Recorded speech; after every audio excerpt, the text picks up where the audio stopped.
Welcome to Hochoka Podcast.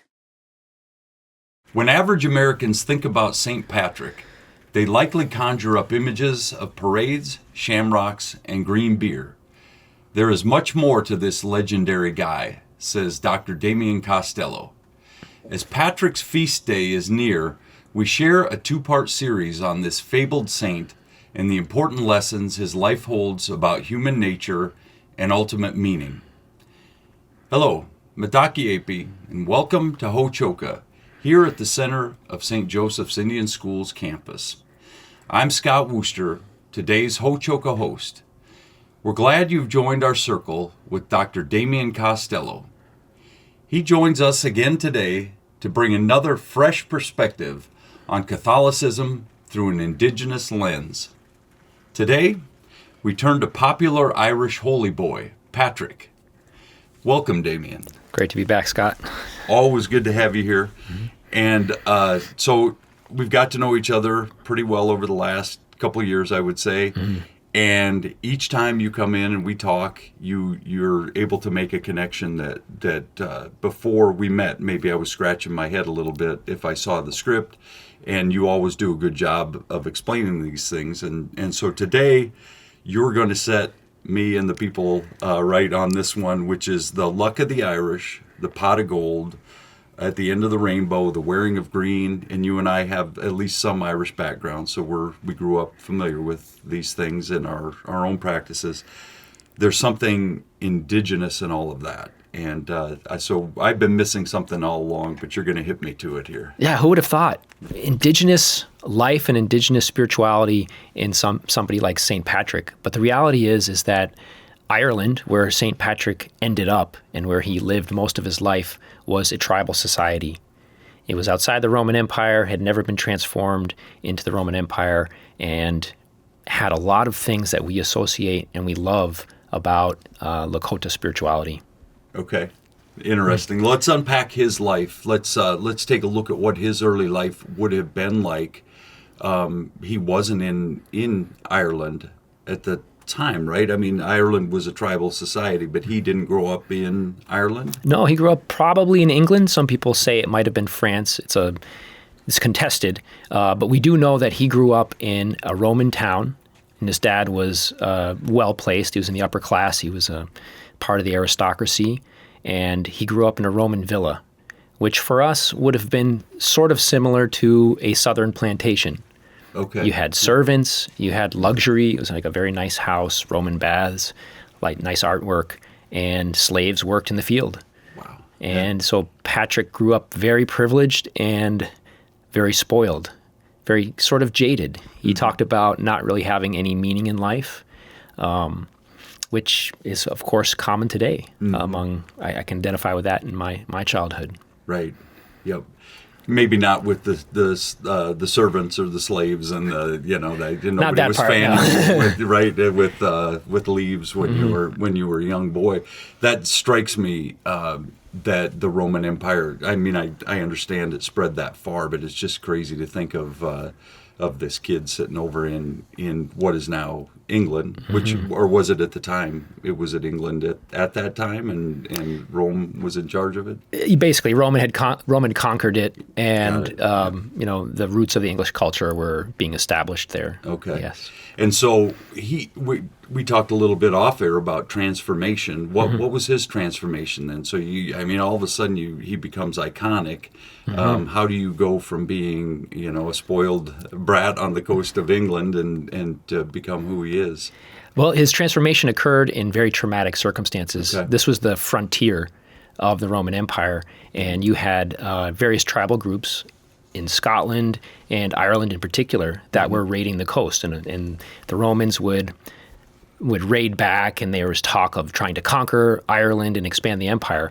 But one day when he was a teenager, Irish raiders showed up and completely destroyed the villa, took prisoners, killed the rest, and he found himself marching to the coast, a prisoner, chained with a collar around his neck. Okay. He was loaded into a boat and taken across to Ireland, where he was sold to a different group of people and taken into servitude on the other side of Ireland.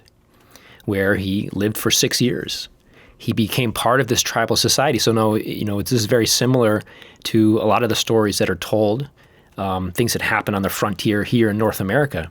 As Europeans are pushing in, tribal groups are there's that warfare, and tribal societies are actually very fluid. Some of the captives they take, they adopt and make part of their society. And so Patrick, he was a servant, but it seems likely that he established some sort of kinship relationships with the people that he lived with. And he spent this time out in the land. Irish society was based on primarily cattle and sheep. And so he would tend the cattle and the sheep out on the land by himself for weeks and months at a time. So here he is, he's living off of the land, and he talks about how he, for the first time, began to pray. He would wake up in the morning and say 100 prayers in the morning, and at night he'd say 100 more. And so this is almost sort of like an extended vision quest, where you go out onto the land, when you're by yourself, you offer up your prayers, and at some point the spirits visit you. And so after 6 years, they visited Patrick in a very dramatic way. So I want to hear about this transformation that he had with the spirits out in the field, because that appeals to me. But what was indigenous, or how was life, how was culture that he was experiencing in Ireland at that time similar to the indigenous culture? Can you make that pairing for me?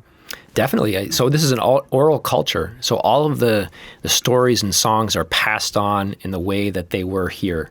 And all of the knowledge and spiritual life was performed with song and ceremony. So they'd have these big communal bonfires, sacred fires at the equinox between the different solstices. So February 2nd, May 2nd, August 2nd, and November 2nd would be this sacred time when all the fires would be extinguished, and there'd be one fire that was relit, and then the fire from there was passed out to all the different dwelling places. Okay. And, there's so much we could say about this, the mythology of the holy people that lived all around them, this kinship with all the living things. And even today, in the Christian context, it continues with the Celtic cross. So it's a standard crucifix, but it has a circle imposed on it. And so you look at that, like I do, and I say, that's the medicine wheel, right? That all of life is a circle. That's a very cyclical understanding of spirituality and your life on the land. Right.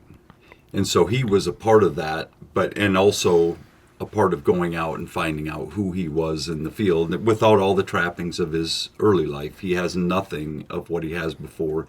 He's out there with nothing but his thoughts, his emotions, his prayers. So what happens when he's out there? Well, what I think happens is that there's two things going on. He's unlearning all of the sort of urban comforts and the imperial system. He's giving that up. And I should say three things going on. And he's being immersed in this tribal context on the land, being stripped of pretensions and sort of seeing the world as it is, seeing the land as it is, and the creatures around it that sustain him as it is. And I think also taking his own spirituality seriously, right? He does have a Christian spirituality that he begins to intentionally open himself up to.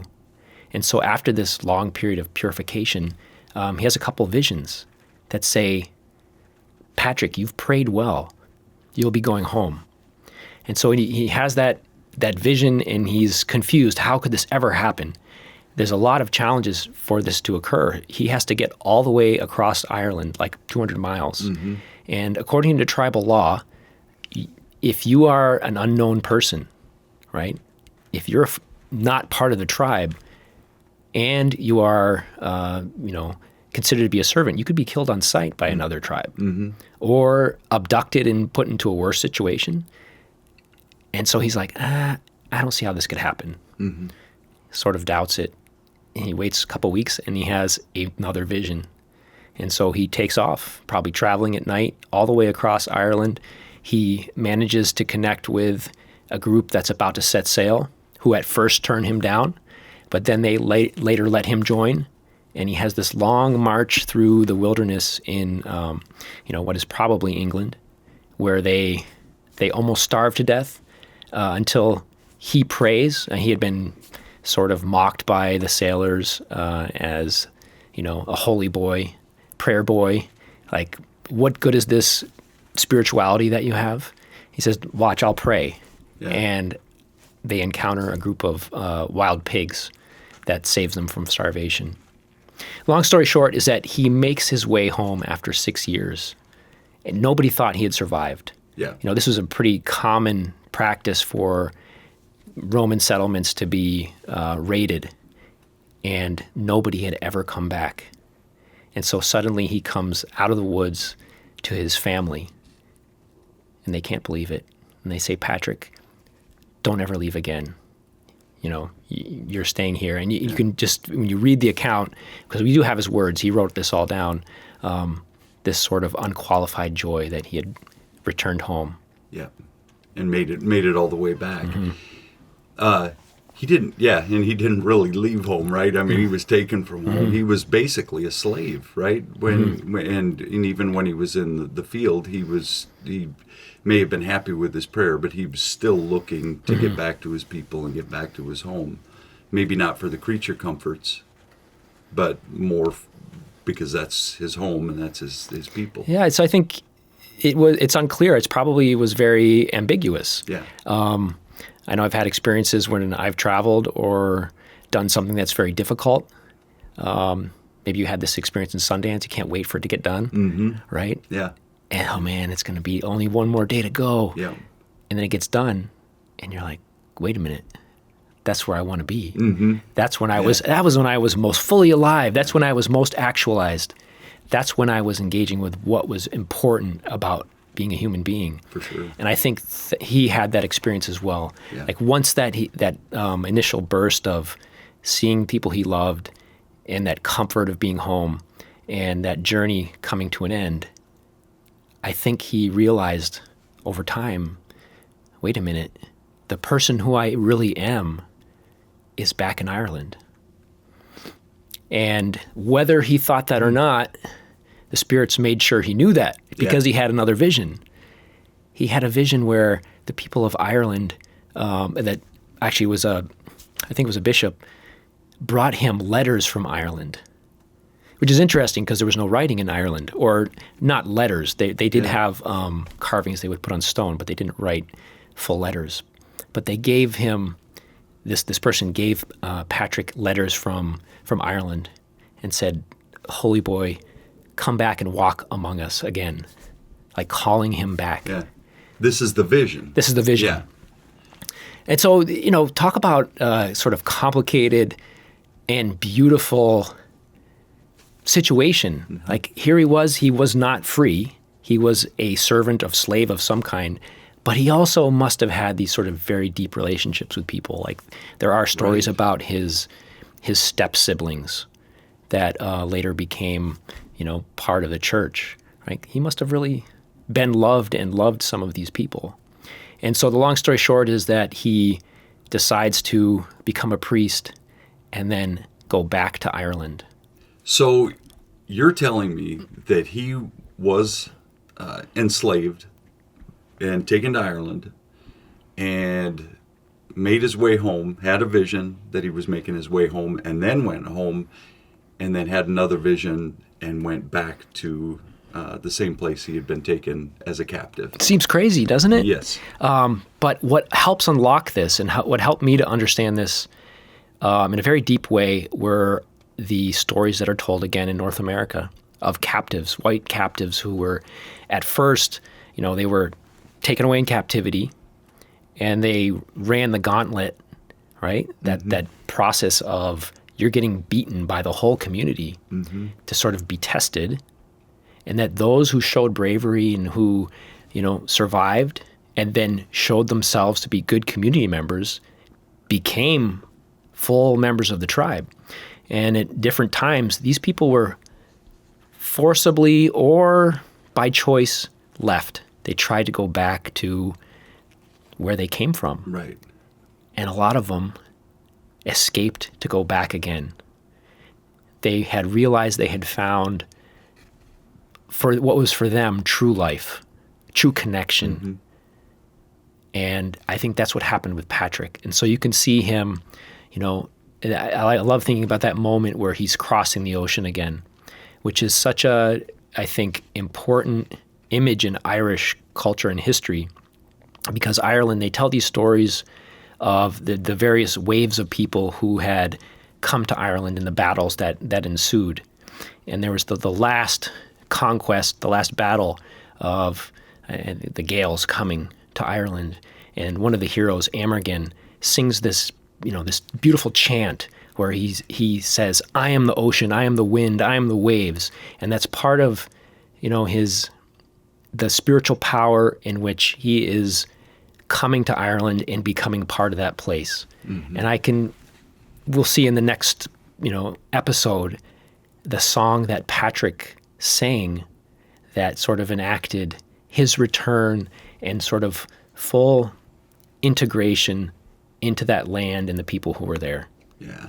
And I'm astonished by his story. I really am, that he as a young guy, to grow up that way, would end up flipping his script and then going back. It's and it almost, this would trivialize it, but it almost strikes me as a Stockholm syndrome kind of thing, where you start to identify with your captors. But it's basically, that's what you're telling me. I mean, that's not what you're telling me. That's what he lived. Mm-hmm. That's basically what it was. And I think this story is, relevant to people who find themselves at St. Joseph's who aren't native, mm-hmm. but who are native spirituality, Lakota spirituality, and the spirituality of St. Joseph's speaks so powerfully to life and who we are as human beings. Mm-hmm. I think it speaks for me, and it probably speaks for you, that this journey of coming to a different place,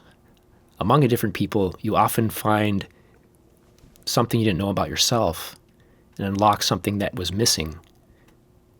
For sure. Yeah. Yeah, I would say definitely, and I think you hit it on the head there, where, I've been here for 30 years because of that very thing, mm-hmm. right? And so it makes St. Patrick relatable to me, as you phrase it that mm-hmm. way. And you could maybe also even make that stretch for the kids who come to school here too. They're coming to a world that they historically they have, but still to this day, it's still sort of a foreign thing for them. They're coming from their homes and leaving their families, mm-hmm. and they come here. And by and large, I think that's one thing we do at St. Joe's well, is you make those connections and you make them for life. Those kids are on board as adults even. I just had conferences last night and met with a ton of those adults or grandparents who it's once you're connected, and that sounds like it's what happened with him. And I love how you tied that up at the end. So much of Patrick's story is about discovering something new, but discovering something old that he hadn't seen before. Yep. And I think that's what happens here at St. Joseph. Yeah. You discover something new, but it uncovers the depth of your inheritance, whether that's you're a Lakota kid who gets to, participate in a new way in Lakota culture and tradition, or someone like us who comes from somewhere else and maybe uncovers some of our tradition, whether that's Catholic or otherwise, in a new and beautiful way. Yeah. And in their case, it was something taken from them, as it was with St. Patrick's, and still finding your way and finding your spirituality and finding goodness somehow. It's great stuff. Amen. Good stuff as always. Yeah. Thank you for joining us. We'll have to do this again real soon, won't we? Can't wait. Yeah. And thank you to all of you, our viewers, for joining us here at Ho-Chokeh at the center of St. Joseph's Indian School's campus, where we talk about issues that are central to Native American education today. Until next time, stay centered.